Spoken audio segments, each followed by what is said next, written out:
All right, it's great to be in front of so many people electronically who are dedicated to helping those of us on the autism spectrum to lead fulfilling and productive lives. So what we're going to do today is talk about what I call the 3 A's of autism. And in examining these 3 A's of autism, we'll unlock what we can do to support autistic individuals to lead fulfilling and productive lives and make that the rule rather than the exception. So let us dive into the mind of the person on the autism spectrum and talk about one of the characteristics called central coherence. Central coherence is often referred to as creating difficulties for autistic individuals to get the big picture, and because we tend to focus or over-focus on details. So let's take a look at this game of 2 pictures. There's some differences between the picture on the top and the one on the bottom. If you examine them closely, you may see a few things such as there seems to be a quarter that somebody dropped on the floor on the bottom picture. You might see one of the stripes missing from the hind leg of the zebra, and about a dozen other differences. And the thing is that autistic individuals will pick up those differences pretty quickly. And here they are. I've drawn red circles around all the differences in this between these 2 pictures. So as we think about these pictures, and then we were to get into a discussion as to what these pictures, what it was a picture about, and other details, some big picture details, it might be hard for you without referring back to the picture. What animal was in the foreground? Was it a horse or was it a zebra? And what about the color of the animal behind the first one? How many animals were in the row closest to us? And most of us can answer these questions pretty quickly, pretty easily, except for those of us on the autism spectrum because we focus on details. So as we think about detail-oriented thinking, where might it be advantageous to be detail-oriented? And some possibilities that come to mind, such as working in information technology, being an editor, a mathematician, various other types of situations, and it might even be possible to say that a person who is not autistic in one of these situations has a deficit in detail-oriented thinking. So the reason why I bring this up is that we can take the characteristics of autism, and instead of looking at them as deficits, let's look at them as abilities. Let's turn away from thinking about autism as a series of deficits, disorder, and disability, and ask the question, what can the person on the autism spectrum do? So how do we find the strengths of an autistic individual? When somebody asks me this question, whether it's for themselves or if it's on someone else's behalf, my first question is, how do they spend most of their time? Or would spend most of their time if you let them do it. And that can be matched to vocational and avocational possibilities. We tend to spend more time doing things that we're interested in. We tend to be good at what we're interested in. So I'm interested in the abilities of that person.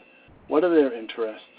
What kind of mind do they have? Often we think about autistic individuals as having a graphically oriented mind that we tend to think in pictures, and I think most of us are, but the key word is most. I know plenty of people on the autism spectrum, for example, who are so non-visually based that they can't read a map.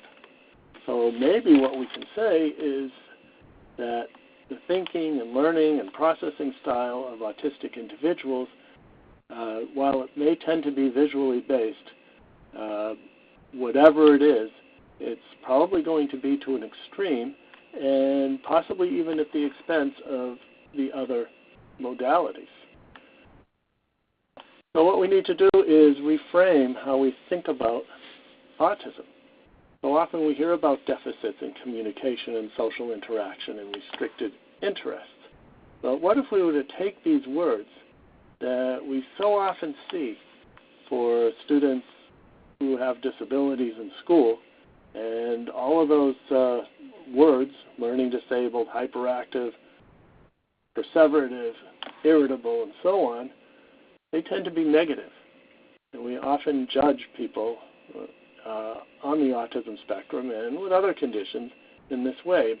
However, what if we were to turn things around and consider the learning disabled student as a learning different student?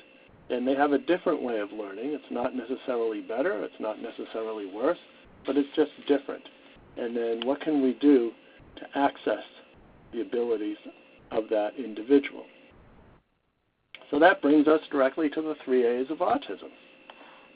And when I think about the 3 A's of autism, I believe that it begins with a firm foundation of awareness. We've been at awareness, we've been doing awareness for the past decade, maybe generation or so. We've been doing it for a long time. And there's a lot of organizations that have been really good at it. Autism Speaks, the Autism Society of America, the National Autistic Society, and various others, both nationally and internationally. And again, that provides a firm foundation of awareness in which to build acceptance. And that's accepting those autistic characteristics. And what I mean by that is understanding that the learning style may be different, there may be sensory issues, whatever other characteristics there may be, and it's not just saying, well, that's how the person is, and we're going to just let them have a meltdown in Walmart because it's Walmart, because they have sensory issues, but it's more like this person has sensory issues. Walmart or a similar type of store is going to be overstimulating. Let's work with that and begin really slowly, perhaps just going into the Walmart for 30 seconds and just leaving and seeing what we can build up in terms of time spent there, or perhaps providing an accommodation of some sort of ear protection so that the person can tolerate going into such an overstimulating place. We move from acceptance to appreciation. And this is where I see autistic individuals valued for who they are. And some examples of those are some small software companies that actively seek autistic individuals as their employees and have even vowed to get it to a point where 1% of their employees are on the autism spectrum. So some of these small companies include Microsoft, SAP, Google, and various other well-known IT companies. However, as I think about employment in IT for autistic individuals, my question always is, what about everybody else? Because not all of us are IT geeks. Not even a large portion of us are. It's not a majority, but it's a big enough group of people that IT companies have taken notice and are attracting, seeking autistic individuals. So that's good. And now it's time to move on to look at people who have skills in other areas such as the arts, music, writing, and wherever else they may be. We also need to think about meaningful employment for those individuals who perhaps have more needs, those who will need some additional supervision. And there are opportunities and possibilities for these individuals as well. So as we go through today's webinar, as you think about our discussion today, my question to you is, what steps will you take to climb these stairs of awareness, acceptance, and appreciation of people with differences in your lives? And if you happen to be one of us autistic individuals, what are you going to do to look at your differences and use your abilities in which to move towards making fulfilling and productive lives for autistic individuals, the rule rather than the exception? So how does this work? Looking at the 3 A's. Let's take a look at Greg, the ball thrower. Greg is a non-speaking student. He's got quite a few challenges, and if he finds the ball anywhere in the room, he just gloms right onto it. He'll fiddle around with it for a little bit, and then he'll throw it. You try to remove the ball, you try to keep it away from him, you get a catastrophic meltdown that lasts at least half an hour. And this only happens with balls. He often squeezes the ball hard, he presses it against his cheek, and the OT, in attempting to engage him, tries rolling the ball to him, but he's unable to kick it and gets upset when the ball is picked up and rolled to him again. He hits the therapist. It's written in Greg's educational plan that all balls be kept out of sight, but his teachers aren't always successful in doing so. Somehow Greg is even able to find a ball if it is out of sight, if it's on top of a shelf or in a drawer, somehow he just finds it. So as a result, Greg is considered one of the school's most difficult students.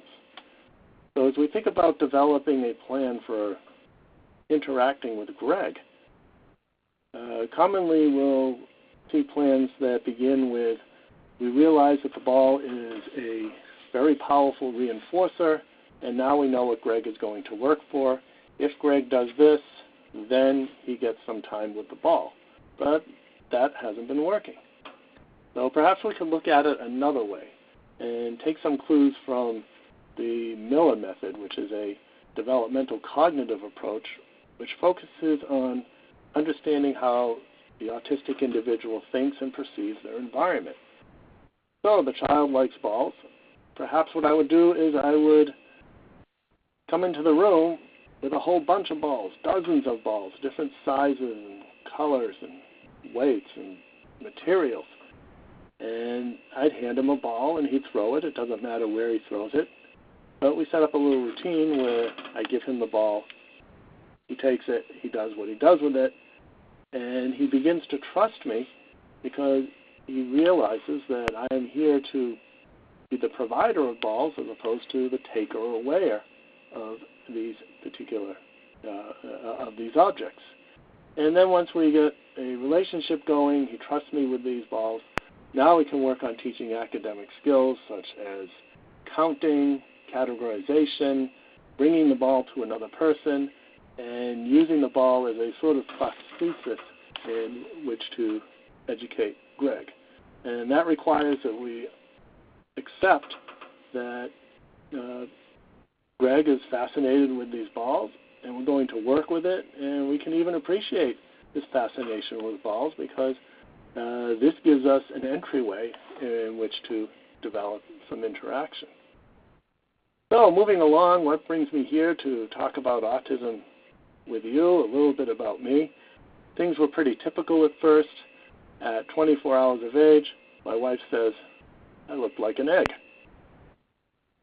And then at 18 months, like what happens to about 30% of us on the spectrum, what I call the regressive autism bomb hit, where I lost functional communication, had meltdowns, withdrew from the environment. So in brief, I became a pretty severely affected autistic little child. Now in those days, so little was known about autism that it took my parents a full year to find a place for diagnosis. And when they did, the doctors said they'd never seen a child who was so sick, and they recommended institutionalization. And that was the prognosis for people on the autism spectrum during that time. We're talking about the early 60s. Fortunately, my parents, like so many parents today, they advocated on my behalf, and they convinced the school to take me in about a year. And it was during that year that they implemented what we would today refer to as an intensive home-based early intervention program. And this was a program emphasizing music, movement, sensory integration, narration, and imitation. And that's just today's terminology. In those days, the concept of early intervention didn't even exist. So what did they do? First, they tried to get me to imitate them. That didn't work. So then they imitated me. And once they did that, I became aware of them in my environment. And I believe the key is, just like with Greg I talked about earlier with the balls, you have to develop a trusting relationship with that individual and then you can move on to teach whatever needs to be taught. And I find that the people who are most successful in interacting with and teaching autistic individuals are those who've developed that relationship first. And I think that holds true for everybody in every situation. So with the work that my parents did, speech began to return at age 4. In that way, my parents turned away from the closed door of disability, disorder, and deficit, and looked at the open door of ability and asked the question, what can the autistic individual do? So rather than looking at autism as a bomb, perhaps we can look at autism as the bomb. And in that way, looking at what the autistic individual can do, we can promote a fulfilling and productive life. So here's an example. Let's take the case of Robert, perhaps a young adult, might have been diagnosed with Asperger's syndrome. He speaks really well, sometimes too much, and his job is to provide transportation system information to lost patrons at Penn Station. So in examining the characteristics of autism, again, turning away from a deficit model to an abilities-based model, what are his abilities in these 3 areas of communication, social interaction, and restricted interests?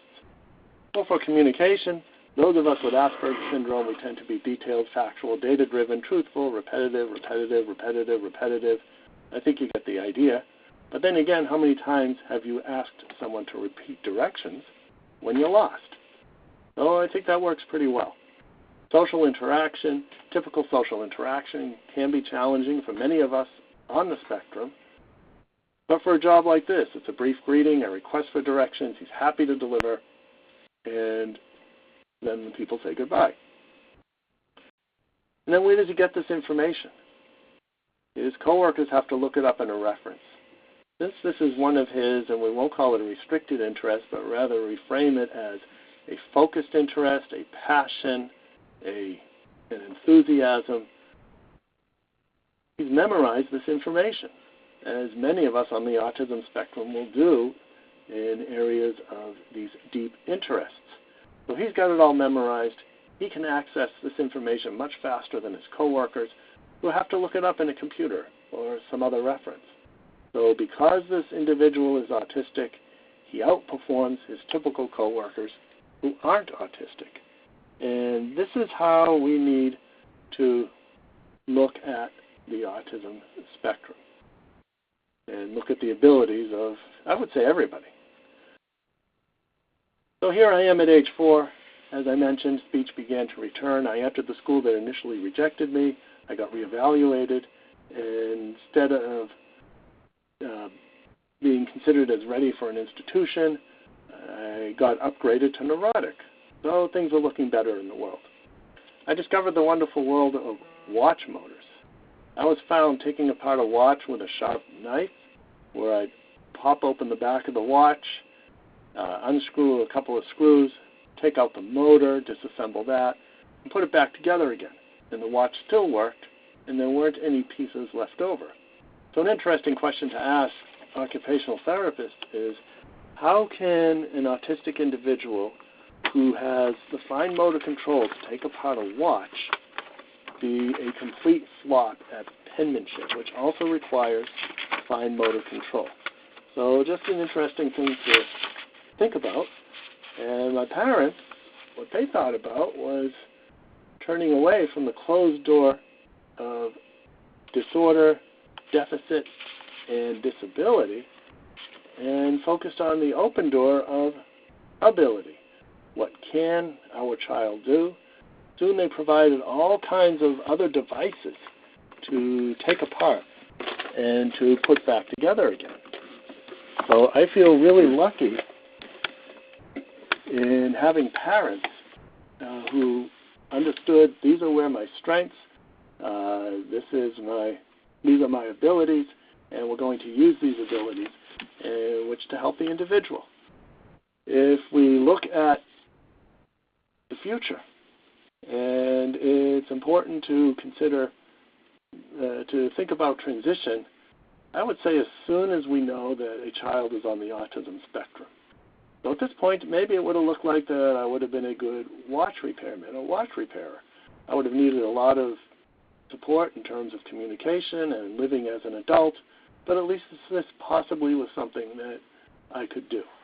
So it's important to be looking at those strengths and looking at those abilities and seeing how they translate into things that can be done later.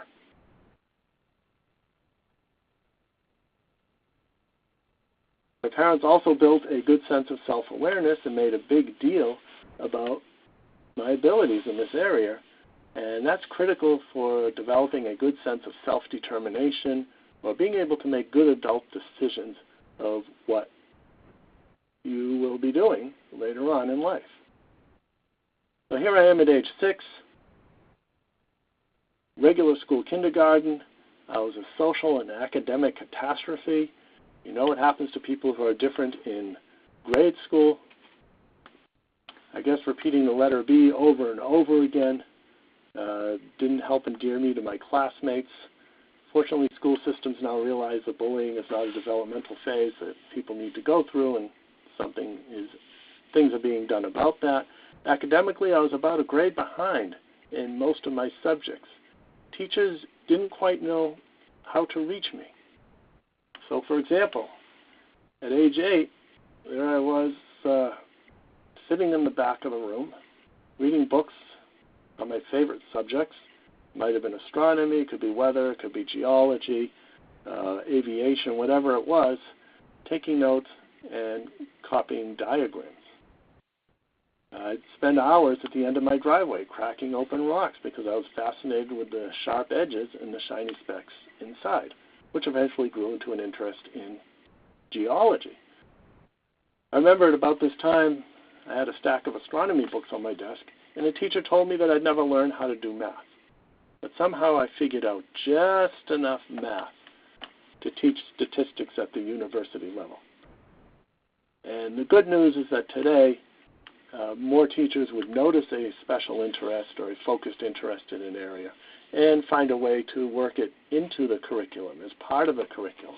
So you have a student who's fascinated with airplanes, rather than holding, say, time on a flight simulator aside for a student as bribery. If you do what you need to do in math for the first 20 minutes, you get the remaining 10 minutes on the flight simulator. Let's bring the interest in airplanes directly to math, and there's plenty of math involved when dealing with airplanes. Bicycles started becoming interesting to me. I got it to a point where I could get a bicycle apart down to the ball bearings and get that back together again. And perhaps that could be an area of employment, fixing bicycles. Interests and strengths, everybody learns better about what they're interested in. If you're interested in something, it probably means that you're good at it as well. For those of us on the spectrum, it's to an even greater extent. So here's another example. We've got Randy the artist.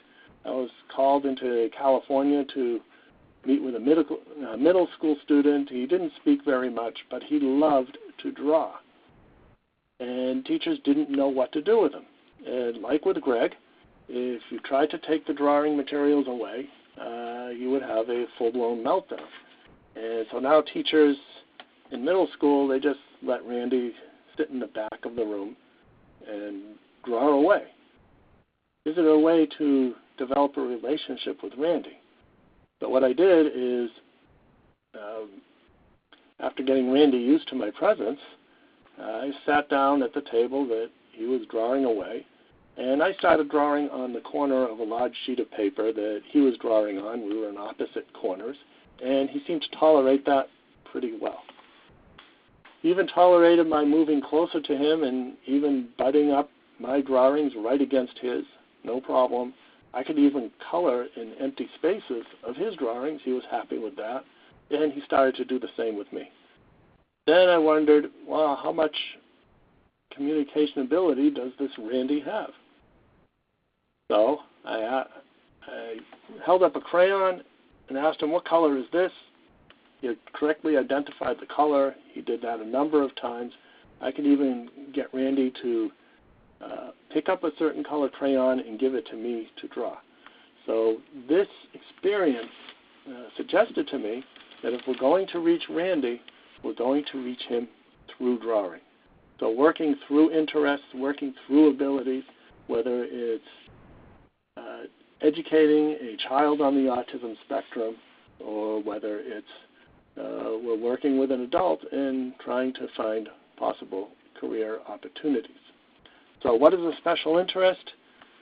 This is what I call a deficit model that Tony Attwood's no longer uses, thankfully. He's a great supporter and advocate for autistic individuals. Back when we didn't know as much as we did, he did define an interest of such great intensity that it interfered with daily functioning. So it's something that needs to be gotten out of the way. However, what if we reframe that special interest as an interest of such great intensity that it provides powerful motivation to learn mathematics, writing, other curriculum, or exploring career opportunities? These are some of my special interests. Make sure you get a good look at them because there will be a quiz at the end. So moving on, here I am at age 10, middle school. You don't need to be autistic to have difficulties in middle school. It can be quite the challenge. But for some of us, and at least for me, middle school is actually better because middle school is where you start seeing courses, clubs, and activities based on particular interests. One of my interests being music, I joined the band. Now I had a structured activity in which to mediate my interactions with others.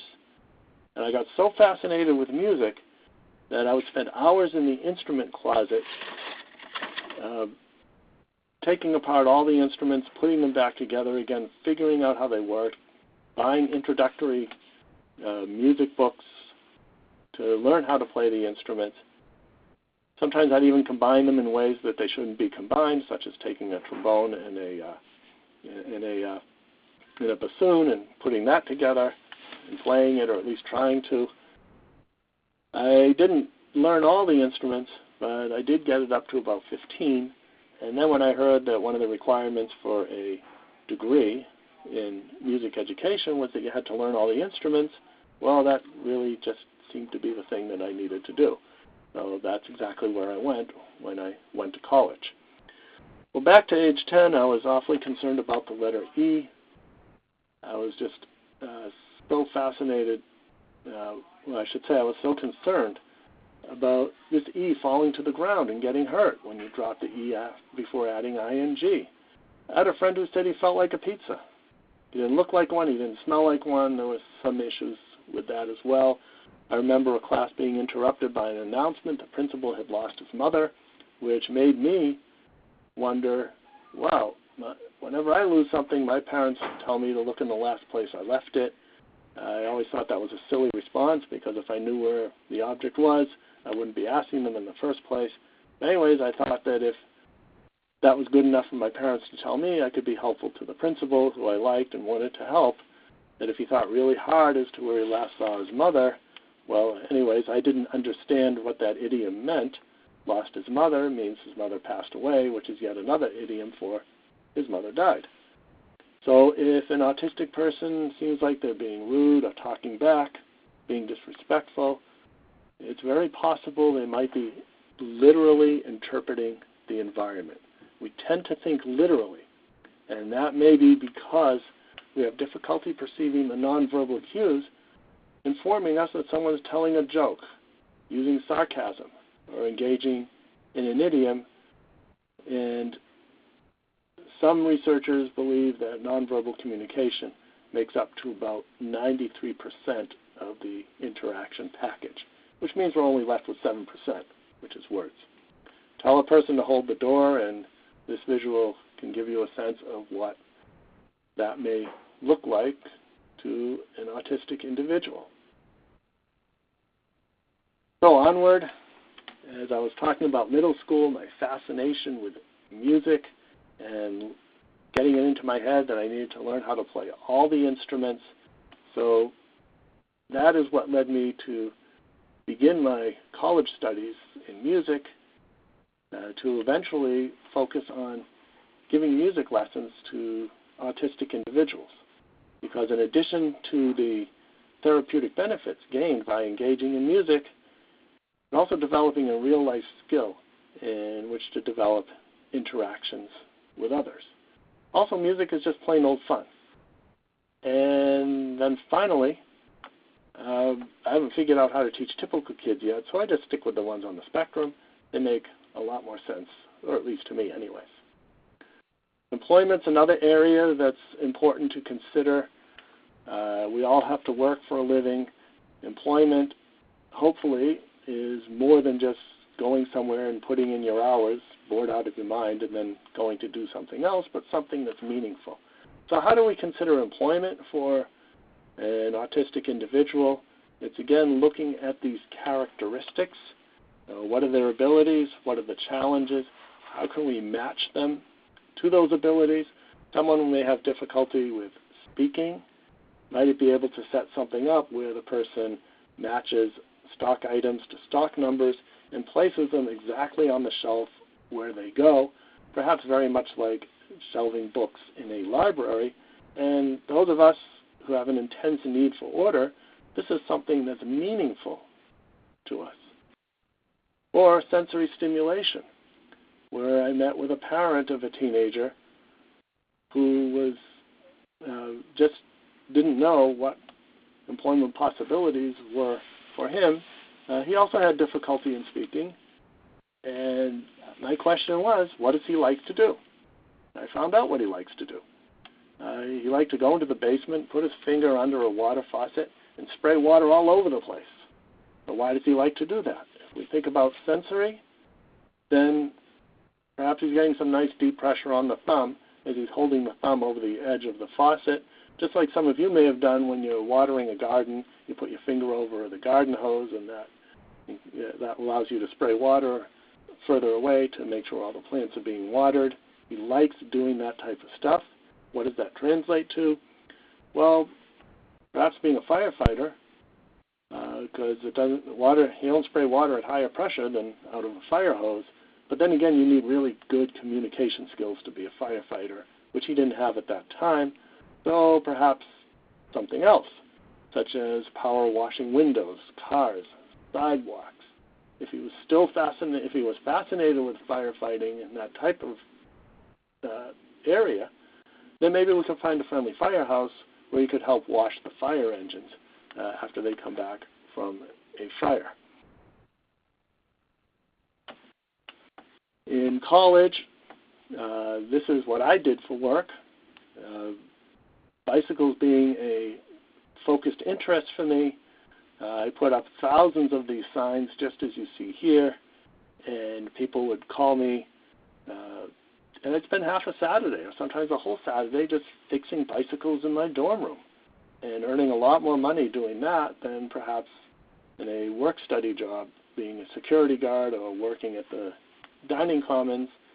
That worked out very well for me, and students enjoyed getting their bicycles fixed, usually at about 2/3 the rate of the local bicycle shop. So entrepreneurship, working for oneself, that can often work very well for autistic individuals. So moving on, as an adult, I entered college, or near adult, entered college, and I found it as a utopia. I had more friends. If I wanted to ride my bicycle at midnight, I could find someone just as strange as I was to also ride at midnight. Dating occurs in college, something that I never could quite figure out. And I remember after spending a lot of time with this lady, she telling me that she really liked hugs and back rubs. I guess that has a particular meaning, but for a very literally minded person like me, my thought was, gee whiz, I have this new friend, and she doubles as a deep pressure Temple Grandin squeeze machine. But I guess she had other ideas. After a lot of conversation, I realized that she wanted to be my girlfriend, but I wasn't interested in, I guess, that type of dating at that point. But what that did tell me is that there was this area that we call nonverbal communication, which then became another deep or focused interest, hours reading books on body language, relationships, dating for dummies, for example. And the sheer quantity of these books also suggested to me that, well, maybe this is something that challenges a lot of people, not just people with autism, but maybe the greater community. So then on to graduate school. Now I'm spending a lot of time with this lady, initially reviewing each other's homework, then doing things socially, then at a beach very much like this. She gave me a hug, a kiss, and held my hand, and now I have the social story down. And it went something like this. If a woman hugs you, kisses you, and holds your hand all at about the same time, then it probably means she wants to be your girlfriend. If that's the case, you better have an answer right away, which could either be yes, no, or further investigation and analysis is indicated. Well, it seemed to be a good thing to do, and now we've been married for over 28 years, and you can read her contributions to my book, Beyond the Autobiography, Beyond the Wall, if you want to learn more about what life is like, you might see on her side of the autism spectrum. And now I spend most of my time in a sheltered workshop for people with Asperger's syndrome, where we spend years and lifetime perseverating on subjects that many people don't want to hear anything about, but we force people to listen anyways. Sometimes social interaction between community members could be improved. Some people refer to this place as a university. If you want to find undiagnosed people on the spectrum, just check out your professors. So as we draw to a close, we return to the question as to whether autism is a series of deficits, disorder, and disability, or is a set of abilities. And what are you going to do to transform what we may call a weakness or a challenge into a strength? So I've looked at some common characteristics that we often call challenges, such as everything needing to be in exact order. Well, there's a place for people who need things to be in a perfect order, or for routine. Or a friend of mine who's hypersensitive to sound, he's an audio engineer. Now, we've been talking an awful lot about strengths and abilities. Now, what about the disabilities of autism? What about the challenges? I think we can all agree that autism brings significant challenges, and we do have to address them. They are there. If there weren't significant challenges to being autistic, we wouldn't have Spark. We wouldn't have all of these organizations focused on promoting success and fulfillment for autistic individuals. So in closing, and thinking about the 3 A's of autism: awareness, building a firm foundation for acceptance of those characteristics so that we can work with those characteristics, and then finally on to appreciation and valuing autistic individuals for what we can contribute to society.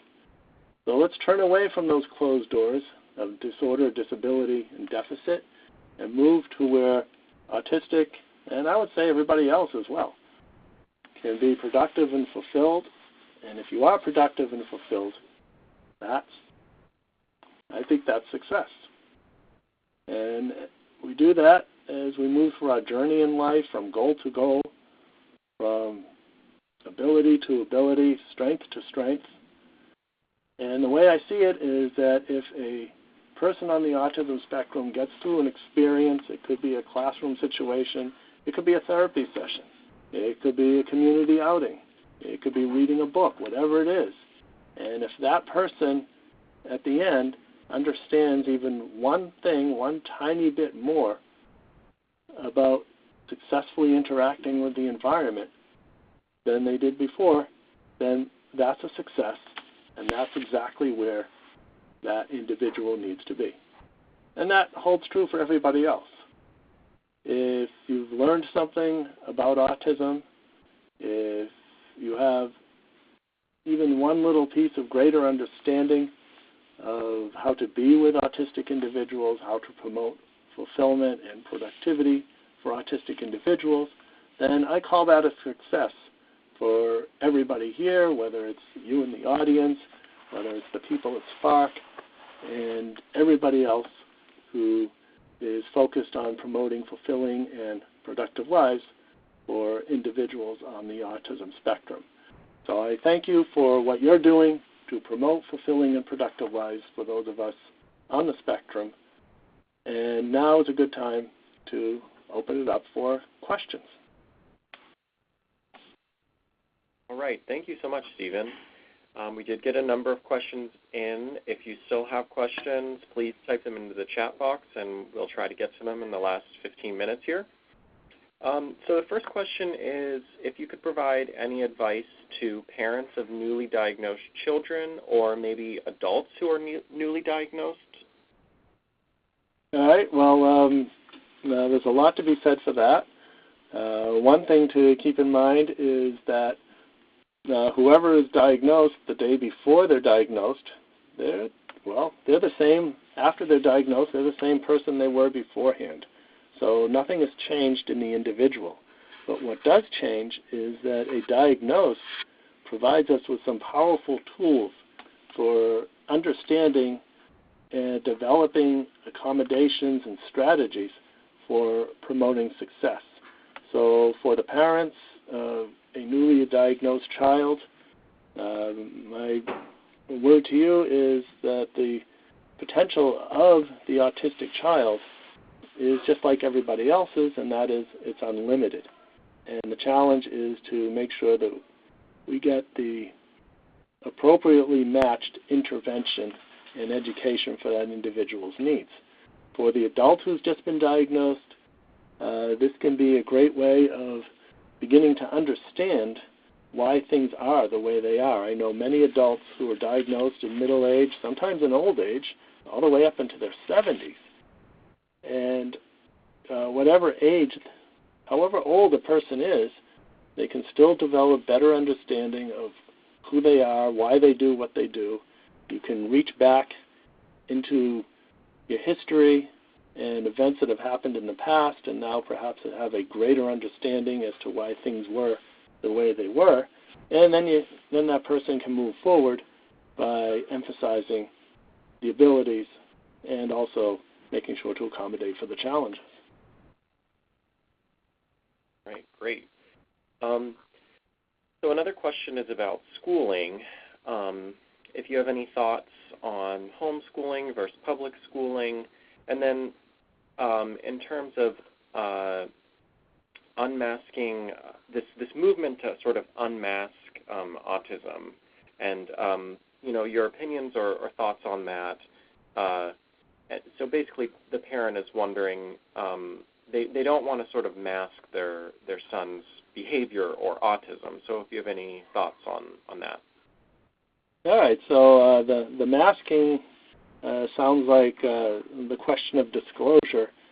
And how do you, there's two parts to that. And I know there was a first part to this question, which I'll get to. Hopefully I'll remember it by the time I'm done with the second part. But the disclosure piece is really, really important. I was lucky in this regard because my parents just used the word autism in the house for as long as I can remember. So since about age 5.5, when my speech had pretty much normalized, when I had enough awareness of the environment and what was going around me, I knew I had this thing called autism. We didn't know much about what it was, but it certainly helped explain a lot of situations and why things were the way they were. So it's important that the person on the spectrum understands that they are on the autism spectrum and what it means to them to be autistic. Now that said, sometimes I hear about people using autism as an excuse or they're not being able to do something. And I think the better way to look at it is using the label of autism and the understanding of autism as a key to understanding how things can get done. So that's for the individual. For the adult or that needs to know that they're on the autism spectrum, I have a 4-step approach that I use that emphasizes initially examining the characteristics of the person. What are the strengths? What are the challenges? Then what can we do to find strengths to accommodate for those challenges? Looking at other people's characteristics and noting that different people have different strengths, different challenges. No one's better than anybody else, and we use our strengths to lead fulfilling and productive lives. And then by the time I get to the label, I talk about scientists and doctors who study people's characteristics, and your set of characteristics line up with what is known as autism. So that way the person is comfortable with who they are before you get to the label. And often I find disclosure happens absolutely backwards, where the label is presented first, and then there's a lot of fear and anxiety about it. And I think learning about one's own characteristics and abilities first is better. Now, what about telling other people that you're autistic or doing it on behalf of someone? The key thing to keep in mind is to consider whether the effect of being autistic significantly impacts a situation or a relationship, and there's a need for greater mutual understanding. And if there is, then we need to start considering a plan for disclosure. So, for example, those of you who know me, you often see me wearing a hat, and most people may consider that hat as a fashion statement, and I suppose it is. It's always good to support my university. It's an Adelphi University hat. However, it's really an accommodation, because for me, standing under recessed lighting fixtures or downlights is like looking into a spotlight for many other people. So the hat's an accommodation. So how does that play out? Suppose I am in a work situation, a supervisor shows me the office that I'll be in. There's other people working in the office. Nobody's wearing a hat, but the place is lit with those downlights. So I know, number one, I recognize the challenge in the environment. I need to wear this hat. Then I will ask the supervisor or state to the supervisor, gee, I wonder if it's okay if I wear my hat at work. I notice nobody else is, but I wonder if it's okay for me. So what I've done is I've asked for an accommodation that the supervisor can understand and provide support for. And then the third step is the disclosure. And that is, I need to wear this hat because these lights give me a headache. I must have sensitive eyes. And in doing so, I'll be much more productive for your organization. So what I did was a partial disclosure. And often that's all that's needed. The specific aspect of autism, in this case visual sensitivity, in a particular situation. There are other times when it's important to do a full disclosure and talk about a diagnosis, such as when applying to a college. A friend of mine, when applying to university, asked me, should she disclose that she's autistic in her application letter? And my question to her was, do you want to be in a place that would not accept you if either you told them you're autistic or if at some later time they either found out or it became necessary and they wouldn't tolerate you in such a situation? So with the idea of disclosure also comes effective self-advocacy. So the two pretty much come together. There was a first part to the question which I now forgot because I was so busy talking about the second. No worries. I'm happy to remind you. It was just if you have any thoughts on public school versus homeschool. Oh, okay. All right. Yeah, such as the challenges with these two-part questions. Sometimes one of the parts get left off. My feeling about that is that in an ideal situation, everybody should be going to public school and to a regular school in a regular classroom and getting all the supports that they need in order to be successful. And the closest that we've come to that is the New York University NEST program for students with autism and integrating these students into regular classrooms. Now that said, reality has it that not all school systems have the resources that are needed to effectively educate a child. So if that's the case, then it becomes necessary to consider perhaps a different school. Suppose a child's being bullied mercilessly and the school's not doing what they should be doing to prevent it, and it's just making it impossible for that student to learn and just to have a reasonable life. So in such a case, perhaps homeschooling or transferring schools would be appropriate. Sometimes there's other situations, such as a parent of a child who told me that the school system unilaterally decided that that child didn't need speech therapy anymore, and they just took it away. And the parent knew that this child could learn at least how to say a few words if he was given proper education. So she pulled him out of school, taught him at home in a homeschooling situation, and he did pick up a few words. So it depends on the situation. Okay, thank you. Another question here is if you have any advice or experience either personally or helping individuals on the spectrum to manage anxiety. Anxiety is a big piece of autism. Fortunately, I probably don't get any more anxious than most other people, but I know others on the spectrum who are crippled with anxiety. One thing to do is to make the world as predictable as possible, especially for young children with scheduling. That can help with anxiety. For others, it may be thinking ahead as to what are the possible outcomes. If you're so anxious about something, is it really going to be as bad as you think it might be? Is it always going to be a worst-case scenario? Sometimes CBT, or cognitive behavior therapy, can be of help to reframe thinking about certain things that can be anxiety-producing. And then what I leave last is medication, because I think that we should try everything first before resorting to medication, and also keeping in mind that autistic people tend to have an atypical reaction to medication, either being over or undersensitive, and so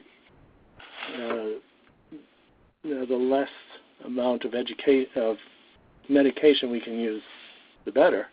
Now that said, sometimes people's bodies just create too much or not enough of a certain substance, so we might need a certain amount of medication, which should be administered under a qualified medical professional who understands autism and the role of medication in autism. All right. Well, thank you for that.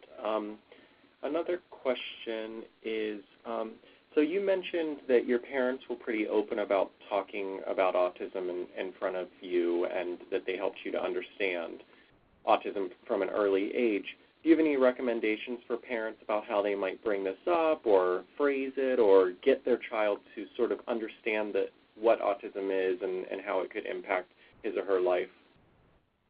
Yeah, sure. I think the first thing to do is to help that young child understand their own characteristics and their own differences. What are the abilities? What are they good at? And also recognizing, well, what are the things that are challenging to that individual? And sometimes a good way to bring it up is, let's say, a difficulty occurs, such as the child gets really anxious, or maybe they even have a meltdown because the bus was late. And that can be a good way to bring it up, not at that point, not when the child's having a meltdown, probably not even that day, perhaps the following day.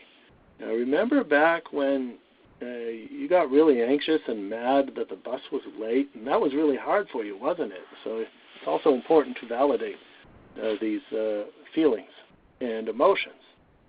And then from there, we can talk about differences in brain wiring. And the way your brain is wired, while it makes it difficult for you to wait, at the same time, that's why you're so good at, in whatever that person happens to be good at, or whatever the interest is. Let's say computers or math or some sort of sports or taking apart bicycles, whatever it is. So that's how your brain is wired. And then we can use other examples of other people. And your sister's brain is wired that helps her be really good at writing, for example.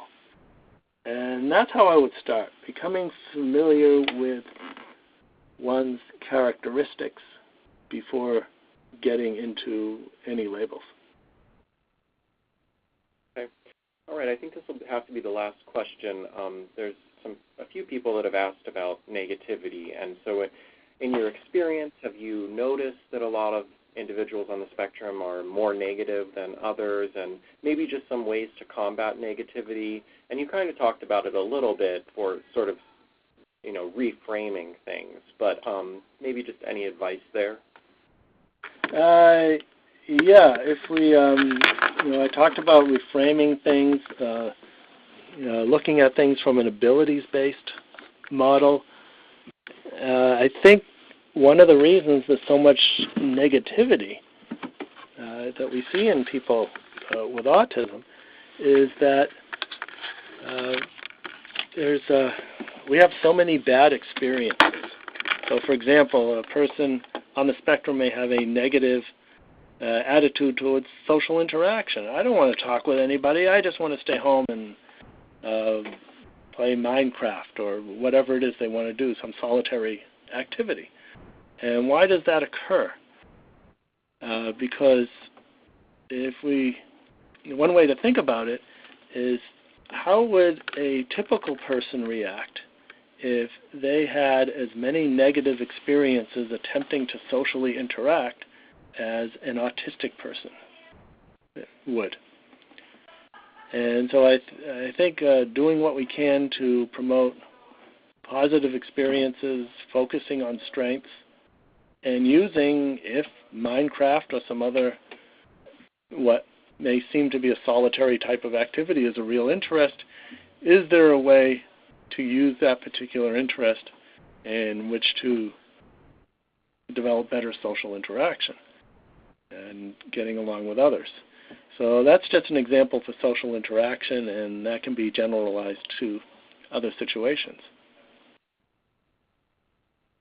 Great. Thank you so much. Well, that's all the time we have for today. So, again, thank you, Stephen, for joining us. You had an amazing talk, and we've got many messages of folks that were on the call that were appreciative and really enjoyed your talk. So thank you, and thanks to all that joined the webinar this afternoon.